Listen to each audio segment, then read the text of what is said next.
Fala galera, seja bem-vindo ao canal Gui Telles na área. Vamos lá para mais um dia de análise do mercado cripto, do mercado em crash. Hoje, dia 10 de novembro, a gente vai falar um pouco mais de como que aconteceu essa história da FTX. Também quero trazer para vocês algumas informações para aquelas pessoas que têm seus saldos bloqueados na FTX. Também quero trazer um pouco mais de informações sobre todo esse evento que a gente teve e também como que os grandes investidores estão se comportando, como que eu me comportei, como que eu estou me comportando durante esse período. Vou trazer um pouco mais de informações para vocês, beleza?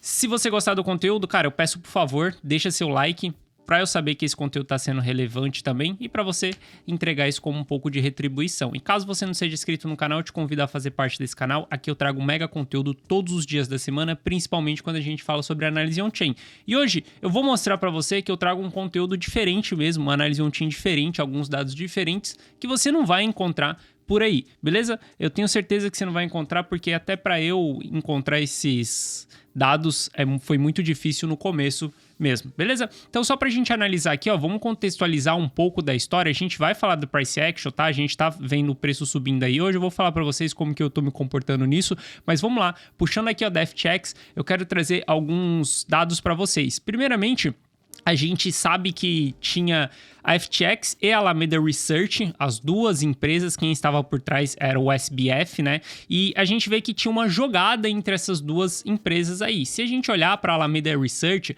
a gente vai ver que 90% dos tokens que eram transacionados, né? 90% do fluxo de tokens foram para a FTX, 9% foram ali para a Binance, vocês vão ver que tem uma grande relação também com a Binance nisso daí, e os outros 1% ia para algumas outras corretoras. E veja só que ao longo do tempo ali, desde 8 de novembro de 2021, a gente tem a FTX enviando bastante ativos para dentro da a gente tem a Alameda Research enviando bastante ativos para dentro da FTX, né? A gente teve quase 50 bilhões de dólares aí no total, e eu quero que vocês reparem exatamente nesse dia aqui, ó, dia 28 de setembro, que a gente vai chegar a uma conclusão dessa catástrofe aí que a gente teve no mercado, beleza? Mas olha aí, dia 28 de setembro, a gente teve somente nesse dia um envio da Alameda Research de 4,2 bilhões de dólares em tokens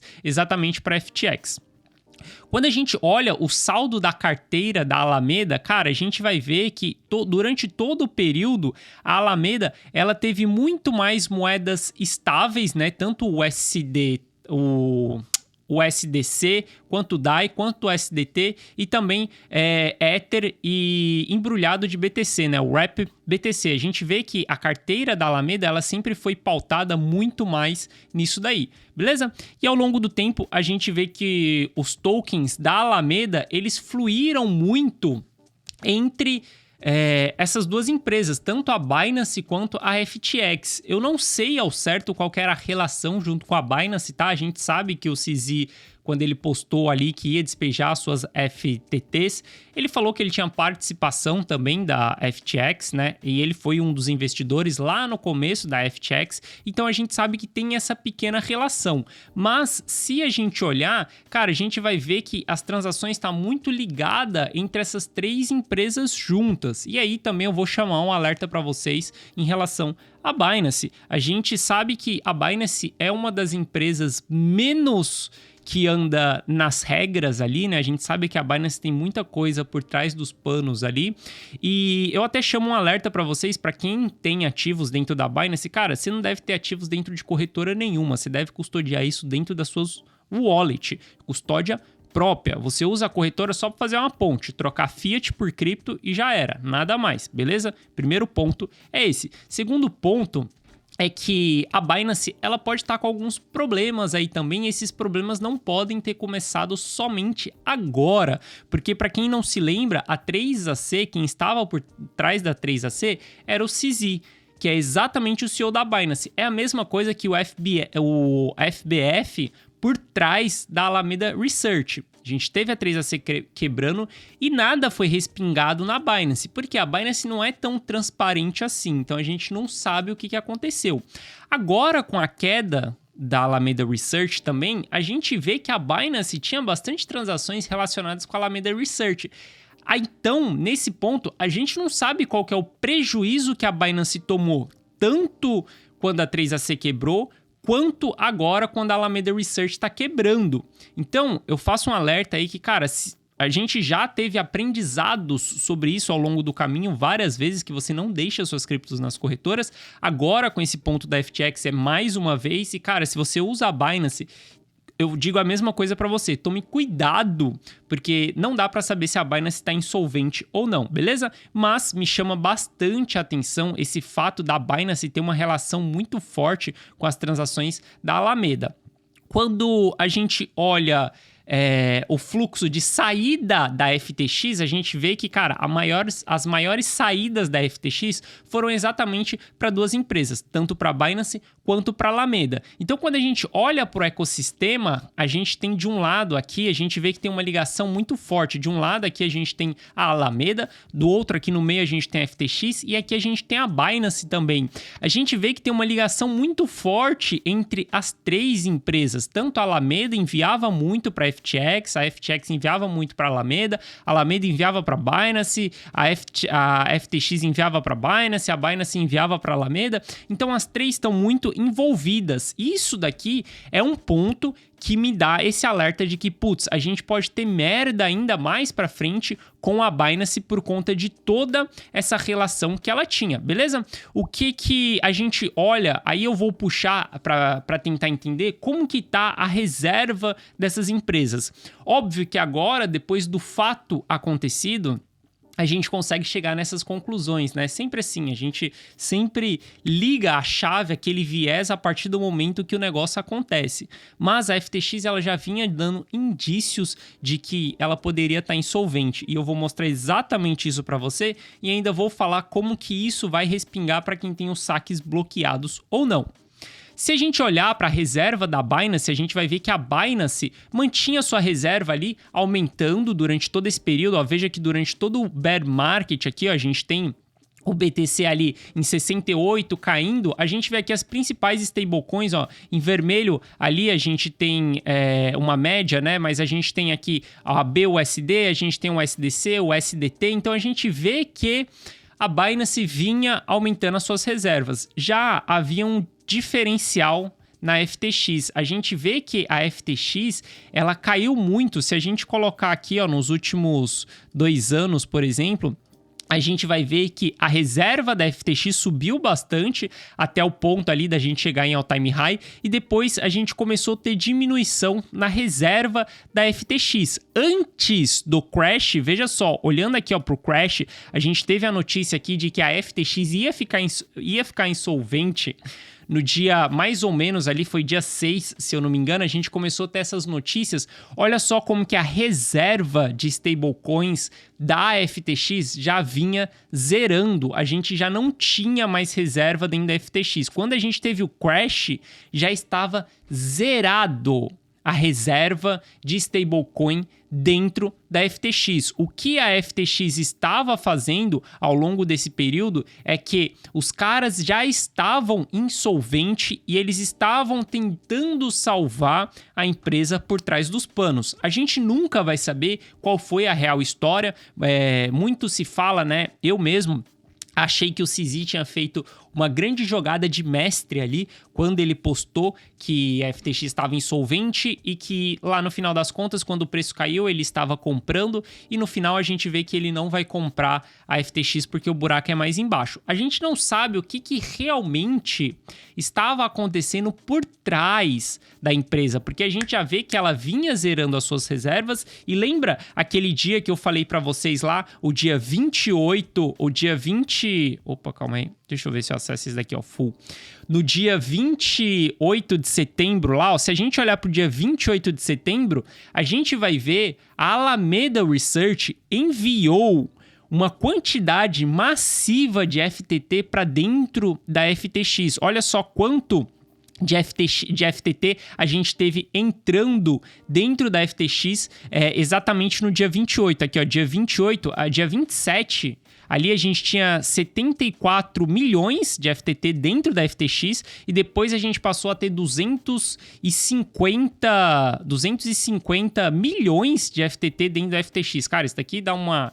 sei lá, 150 a mais, 160 a mais, alguma coisa assim, 160 milhões a mais que foi enviado exatamente para dentro da FTX através da Alameda Research. Ou seja, a gente vê que no dia 27 de setembro, a Alameda Research já estava tentando resgatar a FTX. Só que o que acontece? Eles estavam resgatando com o próprio dinheiro que eles imprimiram. Eles estavam tentando resgatar a empresa com FTT, cara. Dinheiro que eles mesmos imprimiram. Ou seja, os caras estavam pagando as contas, vamos supor, com dinheiro que, cara, falso. Que eles estavam imprimindo aquele dinheiro, porque o FTT é impresso pela FTX. E aí todo o ecossistema, obviamente, ele começa a colapsar. A gente teve esse colapso da empresa mesmo, foi por alavancagem, foi porque a empresa estava imprimindo dinheiro, foi porque a empresa não tinha dinheiro em caixa. A gente vê que stablecoin, por exemplo, cara, tava zerado de stablecoin no caixa antes do CZ falar que a FTX estava insolvente. E nisso, quando os clientes tentam sacar, obviamente você não tem dinheiro para fornecer para os clientes. Você tem uma corrida ao banco, como a gente teve, uma corrida ao banco com a notícia do CZ, cara, você simplesmente tem que bloquear os saques. Nessa que você bloqueia os saques, você começa a cair na boca de que realmente você está insolvente, que você não tem nada, e aí isso tudo vai piorando. Quando a gente olha para o saldo de Bitcoin dentro da Binance, a gente vê que a Binance tem um saldo muito alto de Bitcoin. E olha só, quando a gente olha para o saldo de Bitcoin dentro da FTX, a gente vê que ali no evento de desalavancagem começou o colapso da FTX. Então é o que eu falei para vocês, cara. Agora fica claro, né? Porque o fato aconteceu, a gente vai buscar informação em cima daquilo e aí a gente acha informações. Ninguém estava olhando para esse ponto. Mas desde o evento de desalavancagem, quando a Celsius quebrou, quando várias empresas quebraram, a FTX deveria ter quebrado junto. Só que os caras conseguiram segurar isso daí com o FTT, simplesmente imprimindo dinheiro, colocando seu próprio dinheiro para dentro. Quando o preço do FTT caiu, não tinha mais nada que segurava ali. Só que se a gente olhar para desde o evento de desalavancagem, a gente vai ver que, cara, já vinha uma saída muito massiva de saldo de BTCs da FTX. Isso daqui pode ser os clientes retirando mesmo, e ali ela ainda estava honrando, os clientes estavam retirando, ela estava honrando, os clientes estavam retirando, ela estava honrando, e o balanço dela total estava diminuindo. Se a gente olhar para os dias de hoje, cara, a gente vai ver que, infelizmente, hoje a FTX não tem quase nada de BTC dentro da sua bolsa, e se a gente for olhar mesmo até para Ethereum, a gente vai ver que também para Ethereum a FTX não tem nada de saldo, ela está praticamente zerada de Ethereum ali dentro do seu balanço. Então isso traz um cenário muito complicado para as pessoas que têm seus ativos dentro da FTX. Infelizmente, hoje a gente está vendo que a empresa está com praticamente zero de stablecoin, praticamente zero de BTC, praticamente zero de Ether também. O que ela tem muito no caixa é o FTT, que não está valendo nada. Ou seja, vai ser muito difícil, sim, as pessoas conseguirem sacar o seu dinheiro de volta. Quem tem o dinheiro na corretora ficou bloqueado e, infelizmente, muitas pessoas não vão conseguir ter esse dinheiro de volta. Só irão conseguir ter se alguma empresa, algum investidor, algum venture capital, alguém resgatar essa empresa. O que é resgatar essa empresa? Simplesmente assumir a dívida que essa empresa tem com seus clientes, e aí sim a gente pode ter uma restituição desse dinheiro para os seus clientes. Mas se a FTX não for resgatada, cara, infelizmente você não vai conseguir ver o seu dinheiro de volta. Eu uso a FTX, eu não tenho saldo, não tinha zero, nada, zipo, nadinha, porque eu não sou o cara que deixa os ativos dentro da corretora. Infelizmente, caso isso tenha acontecido com você, cara, tudo que você pode fazer é tomar como lição, porque todo mundo que investe no mercado cripto há mais tempo sempre fala, galera, vale a pena investir em cold wallet, vale a pena fazer sua custódia própria, não deixa seus ativos na corretora. Por quê? Isso é contra até mesmo o que as criptos foram propostas, né? O BTC ele foi proposto para você não ter um custodiante, para você ser o seu custodiante. Então, eu sei que às vezes taxas são caras, mas às vezes compensa até você ficar fora de protocolo, que a taxa é muito cara se você tem uma quantidade baixa, do que você simplesmente deixar de pagar taxas, beleza? Então, cara... espero que alguém resgate isso para as pessoas que têm seus saldos lá conseguirem resgatar. Infelizmente, eu fico muito chateado, muito triste com uma situação dessa. Tive aí alguns comentários ao longo desses dias de pessoas desesperadas, em pânico mesmo, pelo fato que aconteceu, por tudo que aconteceu. Mas, cara, saiba que o mercado, ele é para pessoas fortes, não é para pessoas fracas, ainda mais durante um bear market. E eu falo muito isso para vocês. O bear market dói, a gente não sabe. Eu vinha falando com vocês que, cara, para mim era improvável perder os 17 mil. A gente perdeu os 17 mil e eu sempre falei para vocês, galera, não é porque eu acho que é improvável que eu vou ficar com a bunda na janela. É bunda na parede. Qual que era a estratégia caso a gente perdesse os 17 mil? Eu achava improvável. Qual que era a estratégia para caso a gente perdesse os 17 mil? O que eu falava para vocês? Que eu tinha caixa e que eu ia descer comprando. E eu vim fazendo isso, eu vim comprando, comprei o BTC quando a gente começou a cair ali, quando a gente estava para perder o suporte, comprei Ethereum, inclusive na data de hoje, comprei Ethereum hoje de manhã também, coloquei um pouco de capital mais para dentro, ainda continuo com caixa. Caso o mercado venha cair mais, pode ser que o Panic Sell ainda não acabou, a gente está vendo o mercado subindo hoje, cara, saiu a inflação dos Estados Unidos e aí as bolsas começaram a subir e a gente vai ter um monte de justificativas pela qual o preço tá subindo. Mas, cara, eu venho sendo bem claro, eu gosto de ter, dentro da comunidade on-chain, eu tenho essa liberdade. Cara, eu não tô exatamente nesse momento querendo te vender nada, não. As inscrições para a comunidade on-chain, elas estão abertas, mas... eu vou comentar disso no final do vídeo. Eu quero trazer para vocês que eu venho comentando aqui dentro da comunidade on-chain. Olha só, quem estava efetuando as vendas exatamente eram os players mais novos. Eu vinha falando dentro da comunidade on-chain que, galera, não é momento de venda, porque se a gente puxa os dados aqui, eu vou trazer alguma análise on-chain aqui para vocês também hoje, na data de hoje, mas se a gente puxa os dados aqui, ó, nos últimos dias, cara, vamos dar um zoom aqui, ó, nos últimos dias dessa queda aí que a gente teve do BTC de lá dos 20 mil dólares aqui, até essa região dos 15 que deu a agulhada ali, os 15.800, cara, olha só como que na queda só vendeu moedas ali, ó, acima de um mês, ou seja, de idade. Isso daqui significa que eram moedas jovens no mercado, moedas de traders no mercado, moedas de pessoas que acabaram de entrar no mercado. Olha só, no dia 8, a gente teve 47%. Cara, se somar 47 ali, ó, com quase 20, 60%, mais de 60% foi de moedas que não tinham nenhuma semana. Ou seja, são pessoas que acabaram de entrar no mercado ou traders. E a gente sabe que as operações de traders, ela te dá dinheiro aqui no curto prazo, só que chega lá no final do ano, ela te toma tudo. Eu não sou o cara que faz trader. Eu falo para vocês, eu não fico tradando no mercado. Eu falo muito para vocês que eu sou investidor de longo prazo. Eu compro na baixa e eu vendo na alta. E se cair mais, eu compro mais. E se cair mais, eu vou comprar mais.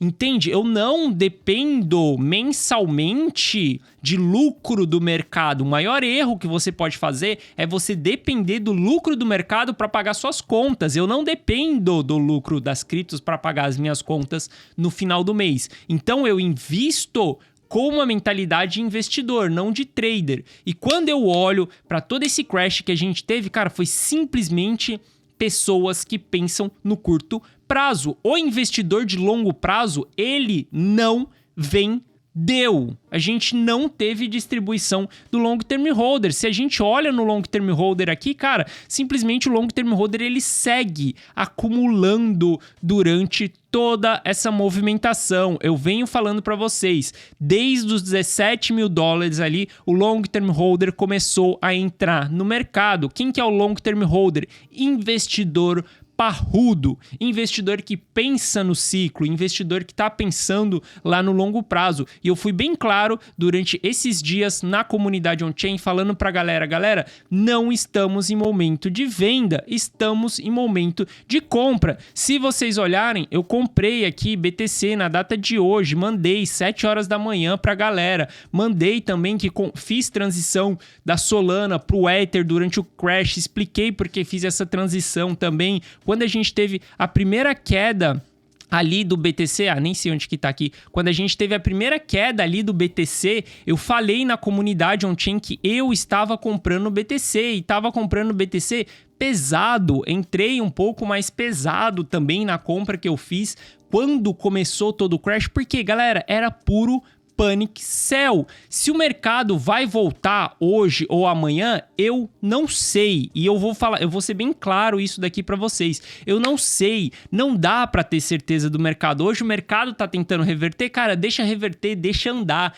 Eu sou o cara que compro no desespero e simplesmente analiso como que é o retorno dessa parada. Não se vende em panic sell, não se desespere ao longo de um crash, porque, cara, você tá em um evento de capitulação, você não vende um evento de capitulação, você acumula em um evento de capitulação. Se caiu mais, você acumula mais, se cai mais, você acumula mais, e assim você vai diminuindo o seu custo médio ao longo de toda essa movimentação. Eu falo muito que você tem que ser estratégico, cara. Se você quer fazer operações de trader, olho no olho, se você quer fazer operações de trader, pode dar certo? Pode. Pode dar grana? Pode. Não estou falando que tradar não dá lucro. Tradar dá lucro. Inclusive, tem pessoas que ganham muito fazendo trading. Só que essas pessoas são a minoria. Se você quer ser um trader, esse canal não serve para você, porque eu não falo de operações de trader. Eu sou investidor. Você tem que seguir algum trader. Eu sei fazer dinheiro investindo, que é com paciência, com calma, sem deixar minhas emoções tomar conta e simplesmente comprando ao som dos canhões, galera. Eu vim comprando esses 2 últimos dias. O que o mercado vai fazer daqui para frente, eu não sei e eu não acho que tenha acabado ainda. Como eu acabei de falar para vocês que a Binance pode ter rabo preso nessa história. E quando isso daí vir à tona, isso daí pode dar mais merda ainda. Então eu não descarto uma possibilidade de ter uma continuidade de um panic sell. Mas não é por conta disso que eu vou deixar de aportar também, não é por conta de uma especulação e também não é porque eu acho que o preço está bem injusto que eu vou dar all-in no mercado. Eu simplesmente vou movimentar a caixa, eu sempre vou ter caixa para caso o mercado caia, eu venha aportar mais, beleza? Então, primeiro ponto, não se desespere em panic sell. Durante um pânico, você compra, você não vende, beleza? Que se a gente olhar, cara, simplesmente para Ether aqui, olha só o volume de negociação que a gente teve nesses 2 últimos dias, tanto o Ether quanto o BTC, olha o volume de negociação, de venda massiva que a gente teve nesses 2 últimos dias. Quando você olha para todo esse volume e você une isso com a análise on-chain e você vê que, cara, quem vendeu são simplesmente as pessoas do curto prazo, foi tudo mão de alface, foi tudo pessoas que não manjam de ciclo de mercado, te dá muita confiança para você poder aportar mais ainda no mercado, beleza? Então eu falo muito para vocês que a análise on-chain ela é fundamental para você conseguir navegar no mercado. Cara, você precisa de 3 coisas se você quer ser um investidor que lucra mesmo, um investidor que a gente está falando de 10, 15, 20 vezes. Eu não vou vender para você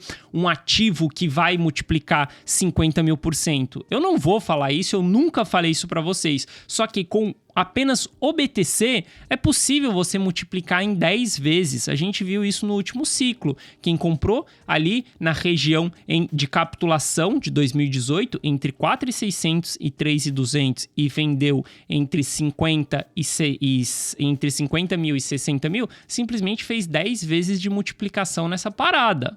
Ou seja, dá para você fazer 10 vezes de multiplicação somente com as moedas mais seguras, mas desde que você saiba aportar na capitulação, saiba sair na euforia e saiba ter paciência no meio desse caminho para o mercado também andar, para você pegar o ciclo, para você surfar o ciclo, para você ser um investidor long term holder, cara. Aprende com esses caras, aprende com o padrão do long term holder. Eles são vencedores. Você pode tradear e fazer lucro? Sim, você pode tradear. Mas, cara, para você fazer 10 vezes de lucro durante um período aí de 4 anos no trader, é muito difícil. A gente tá falando 10 vezes de lucro. Cara, é muito difícil. Você pode acertar uma, você pode acertar duas, você pode acertar 3. Mas manter uma consistência durante os 4 anos, cara, é muito mais difícil. O problema de você ficar operando o mercado o tempo inteiro é que uma hora você ganha. Só que em uma perda pode tomar todo aquele trabalho que você teve de ganho ao longo do caminho, beleza? E voltando aqui para as nossas métricas, outra coisa que me chama a atenção, cara, é simplesmente o supply in profit. Se a gente olhar para o supply in profit aqui, ó, se a gente pegar esse supply in profit que eu trago para vocês aqui, a gente vai ver que temos cerca de... Cara, o mercado deu uma agulhada ali embaixo ali, ó. A gente ficou com cerca de 45% do supply in profit. Só que se a gente aplicar um ajuste no supply in profit, que é exatamente descartar as moedas que possivelmente foram moedas perdidas, não significa que elas foram. Mas quando a gente olha para uma carteira que tem mais de 7 anos parada, sem movimentação, sem nada, a gente pode considerar que aquela carteira é uma carteira perdida, onde o usuário perdeu a senha e nunca mais vai ter acesso àquele ativo. Então a gente considera algumas moedas perdidas. Se a gente olhar aqui para o supply in profit, exatamente ao longo dessa queda aqui, ó, a gente consegue ver que o supply in profit bateu 45, só que o supply in profit ajustado bateu 29%. Ou seja, não tem risco de realização de lucro nessas regiões. A gente entra quando não tem risco de realização de lucro e a gente sai do mercado quando tem risco de realização de lucro. Isso daqui foi mais um evento de capitulação que a gente teve no mercado, só que eu quero mostrar para vocês que a gente teve uma queda forte aí nos 15 mil e a gente não teve tanto pânico quanto a gente teve no evento de capitulação de desalavancagem lá em julho. Quando a gente teve em julho, a gente teve 4 bilhões de realizações de prejuízo e aqui nesse evento que a gente bateu os 15 mil dólares ali, a gente teve 2 bilhões de dólares sendo realizados de prejuízo.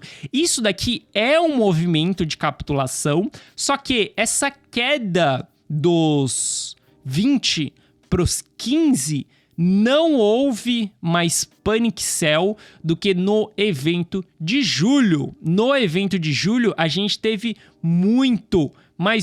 Calma aí que tá travando aqui. Sempre que eu dou zoom nesse gráfico aqui, eu não sei porquê, mas trava.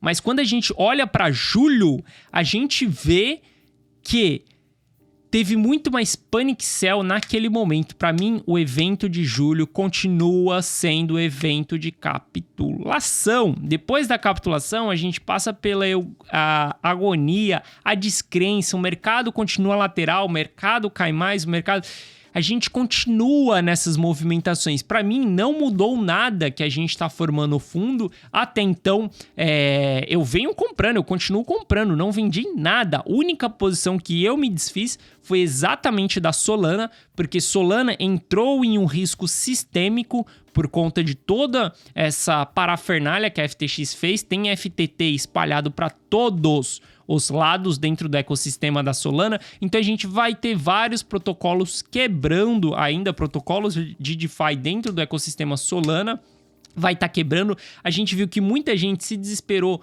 com Solana, os validadores da rede estão removendo os stakes com todo esse panic sell, então eu não sei se o ecossistema vai sobreviver. Infelizmente, isso está acontecendo por conta de uma alavancagem no sistema. Gosto muito de Solana, acredito na tese de Solana, só que infelizmente por conta de toda essa alavancagem que tem com o FTT, né? Teve muito investimento da Alameda Research dentro da Solana, então eu não sei se o protocolo vai se superar nesse sentido. Dito isso daí, eu prefiro ficar fora dessa bala cruzada. Caso tudo seja solucionado, caso o protocolo ele consiga sobreviver e não dependa dessa grana da FTX, cara, a gente pode ter o protocolo retomando. Mas o maior investidor da Solana era a Alameda Research, então pode ser que a gente tenha problemas aí no ecossistema. Exatamente nesse momento, o que eu falo bastante para vocês. Existem momentos para altcoins e momentos para as moedas mais seguras. E eu sempre falei, eu nunca passei dos 20% ali de altcoins na minha carteira. E eu digo 20% porque, cara, sei lá, 1% estava em mega arriscada, 15% estava em Solana, alguma coisa desse tipo. Simplesmente hoje eu só tenho BTC e Ether. Por quê? Troquei todas as minhas Solanas por Ether, beleza? Então a gente vê o long term holder acumulando, a gente vê aí que também o supply ele tá nas suas mínimas e a gente vê também que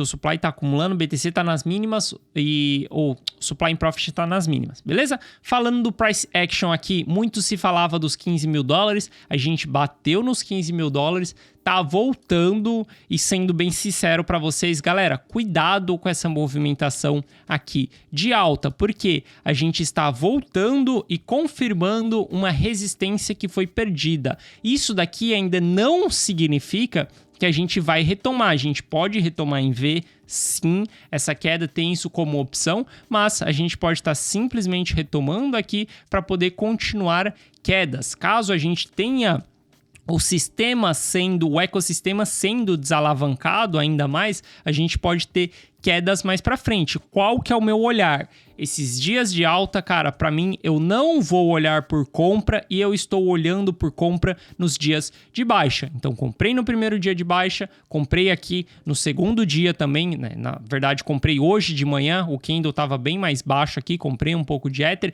Então, você olha para compra quando a parada estiver azedando, beleza? A gente precisa acompanhar como que vai ser essa retomada da alta aqui, tá? Como eu vejo que o mercado americano aí acabou se animando com toda essa notícia aí de que o Core CPI, ele veio menor, né, do que o esperado e ele veio com redução aí. A gente pode ter sim o mercado americano formando um novo rally de alta aí, confirmando esse fundo e indo perder o fundo só lá na frente. Tem um estudo que a gente está fazendo dentro da comunidade on-chain que os meninos trouxeram, na verdade, tanto o John quanto o Celista levantou esse ponto também, que geralmente a gente... Caramba, cadê? Bom, não achei isso daqui. Mas geralmente a gente constitui o fundo do mercado americano somente quando a taxa de juros é zerada. Quando a gente tem a taxa de juros sendo zerada ali, a taxa de juros indo para zero mesmo, a gente tem o mercado americano constituindo o fundo. Só que geralmente ele faz um rally de alta quando a gente dá uma estabilizada na taxa de juros e depois ele faz um novo crash lá na frente, beleza? Então pode ser que a gente esteja formando o fundo temporário e que o mercado americano queira se segurar um pouco com toda essa notícia, com o pivoteamento do Fed, mas pode ser que lá na frente o mercado americano venha cair um pouco. Isso aconteceu em 2018 e quando a gente olha para o BTC não voltou para a mínima.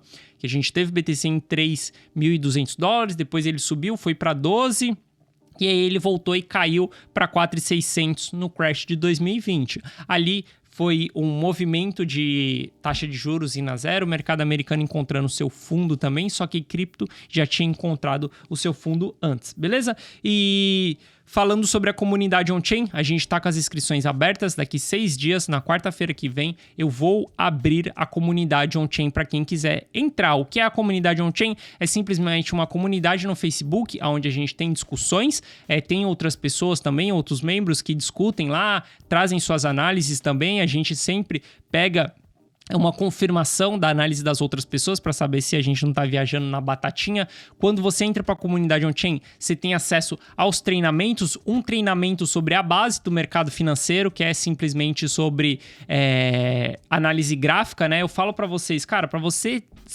conseguir lucrar nesse mercado, você precisa de 3 coisas: análise técnica, análise on-chain e ciclo de mercado. Quando você entra para dentro da comunidade on-chain, você vai ter acesso a um treinamento de a base do mercado financeiro. Comento também sobre ciclo de mercado e o melhor, trago análise on-chain para vocês também. Ensino vocês como fazer análise on-chain, como extrair todo esse tipo de informação dos gráficos on-chain. E também para quem está dentro da comunidade on-chain, tem acesso exclusivamente à minha carteira, conseguem ver todas as movimentações que eu faço e qual que é a minha estratégia.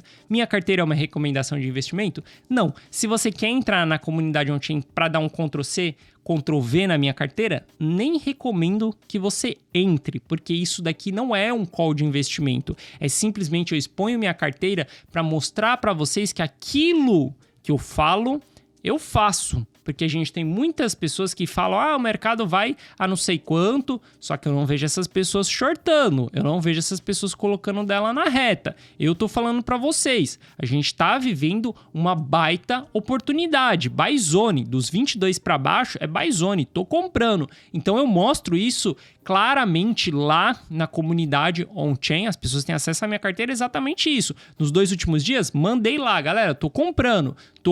Enquanto tava um pânico, enquanto tava um caos, tô comprando. Porque para dar esse conforto para vocês também, que daquilo que eu falo, eu faço, beleza? Então, se quiser entrar para a comunidade on-chain, link na descrição. Quem tiver cadastrado na pré-inscrição vai ter 50% de desconto aí nas primeiras 24 horas, beleza? Então, se entrar para a lista de espera aí de pré-inscrição, fica ligado também no seu e-mail, porque você vai receber o seu cupom no seu e-mail, beleza? Então é isso, um forte abraço, espero que vocês tenham gostado da análise de hoje. Sinto muito por quem tem os seus ativos dentro da FTX, mas, cara, se tiverem precisando de alguma coisa, alguma informação, algum suporte psicológico, deixa aí nos comentários que será um prazer responder vocês, beleza? Então é isso, galera, forte abraço, tamo junto e eu vejo vocês amanhã. Valeu!